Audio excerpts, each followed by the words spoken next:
Hello students, मैं संतोष कुमार सिंह। आज से हम क्लास 12 में एनसीईआरटी बेस बुक रहेगी। आधार हमारा एनसीईआरटी ही है। इसमें से हम आपको इंटीग्रेशन पढ़ाना स्टार्ट कर रहे हैं। चैनल है हैप्पी क्लासेस 271835। बात हो रही है कि समाकलन क्या होता है। तो समाकलन का अर्थ होता है जोड़ना। हम ये बहुत सी राशियों के से 1 + 2 + 3 अप टू 10 तक अगर जोड़ते हों तो इसको लिखेंगे सिग्मा n i = 1 to 10 और n बिलोंग टू n, इस तरीके से। तो जब हम इस तरीके का जोड़ करते हैं तो इसको कहते हैं डिस्क्रीट समेशन। लेकिन मान लीजिए हमें कहीं सतत रूप से इस वक्र को जोड़ना है या इसके द्वारा ऐसे घिरे हुए क्षेत्र का क्षेत्रफल ज्ञात करना है, तो इसके लिए हमें इंटीग्रेशन की ज़रूरत होती है। और इसीलिए हम इस सम को ये जो हमारा सम है, एस फॉर सम होता है, इसको हम ऐसे खींच देते हैं। तो इसी को हम इंटीग्रेशन कहते हैं। एक शाब्दिक अर्थ में थोड़ी सी भूमिका है। अब हम बेसिक डिफिनेशन पे आते हैं कि इंटीग्रेशन क्या है। तो इंटीग्रेशन समाकलन की विपरीत, गलत बोल गए। इंटीग्रेशन में समाकलन यानी समाकलन अवकलन की एक विपरीत प्रक्रिया। अवकलन की विपरीत क्रिया का नाम हमारा समाकलन होता है। अब इसके प्रकार कितने होते हैं? तो ये दो प्रकार का होता है। एक होता है निश्चित समाकलन और दूसरा होता है अनिश्चित समाकलन। निश्चित समाकलन को हम ऐसे लिखते हैं f(x) dx, और अनिश्चित और यहाँ एक लिमिट लगा देते हैं। इंटीग्रेशन a to b पढ़ते हैं, इस पर चर्चा हम आगे करेंगे। और जो अनिश्चित समाकलन है उसमें हम सिर्फ ऐसे लिख करके छोड़ देते हैं। ध्यान रखना कि निश्चित और अनिश्चित समाकलन के बीच संबंध है। ऐसा नहीं कि निश्चित समाकलन कोई हटके है और अनिश्चित समाकलन उससे हटके है, बस फर्क है इसमें लिमिट लग जाती है, इस पर चर्चा हम आगे कर लेंगे। अब बात आती है कि समाकलन अचर क्या होता है।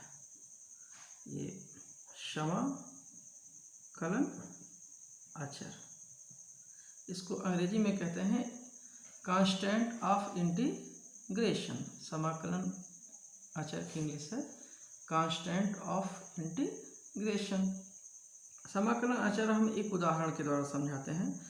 आप जैसे हमारे पास एक फलन है x² + 3 लिखा है, हम कहते हैं इसका डेरिवेटिव कीजिए x के सापेक्ष। तो आप लिखेंगे dy/dx = 2x + 0। अब ये हमारे पास आ गए dy/dx = 2x।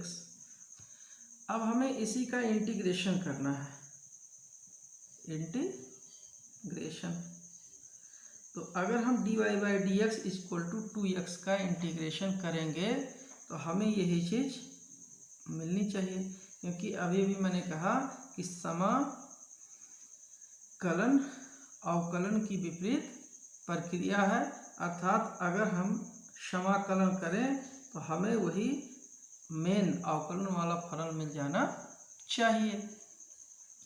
तो इसका हम इंटीग्रेशन करें, यानी इंटीग्रेशन dy/dx dx, ये इंटू नहीं रहेगा, इसको dy/dx dx पढ़ते हैं, और इंटीग्रेशन 2x dx, ये लिख लिया।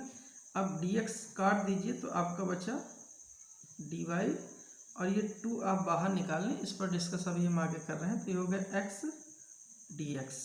तो dy को हम लिखेंगे y और इंटीग्रेशन चिन्ह हटा देंगे और हमें मिलेगा 2, और x dx का इंटीग्रेशन जब करेंगे तो हमें मिलेगा x² / 2, और 2 कैंसिल हो गया x²। लेकिन इक्वेशन 1 पे आप ध्यान दीजिए, मिलना क्या चाहिए कि y बराबर एक्स स्क्वायर प्लस 3। तो यहाँ पर जब हमने इंटीग्रेशन किया इसका, ये dy by d x equal to 2x का, तो इंटीग्रेशन में हमें ये +3 नहीं मिला। तो इस तरीके से जब किसी फलन का हम इंटीग्रेशन करते हैं तो लास्ट में एक संख्या हम जोड़ देते हैं और वो परिस्थिति में, उस परिस्थिति में हम c का मान प्राप्त कर लेते हैं। वो सवाल में कंडीशन दिया गया होता है। तो इसलिए बार बार हम जब किसी भी फलन का इंटीग्रेशन निकालें तो लास्ट में उसमें एक हम कांस्टेंट जोड़ देते हैं। यही है आपका इंटीग्रेशन कांस्टेंट। तो ये आपका एक विपरीत प्रक्रिया होने के नाते हमें लास्ट में जोड़ना पड़ता है। अब जिन लोग, अभी जो बच्चे इसमें स्टार्टिंग में हैं इंटीग्रेशन में, उनको हम आगे सब फार्मूला वगैरह बताएंगे और अगले वीडियो में हम डाल रहे हैं कि इसका ज्योमेट्रिकल अर्थ क्या होता है। और फिर आगे हम एक एक सवाल एनसीईआरटी के सॉल्व करके आपको देते रहेंगे। एक वीडियो में एक सवाल होगा, 2 सवाल होगा, इससे ज़्यादा नहीं होगा, यानी छोटे छोटे वीडियो होंगे ताकि आप उसे आसानी से देख सकें। और हमारे आप वीडियो को देखिए, सब्सक्राइब करिए और कमेंट में भेजिए जो प्रॉब्लम आ रही हो या कोई पॉइंट नहीं समझ में आ रहा हो, कोई टॉपिक समझ में नहीं आ रहा हो, तो उसको हम फिर अलग से आपको भेजेंगे। Thank you.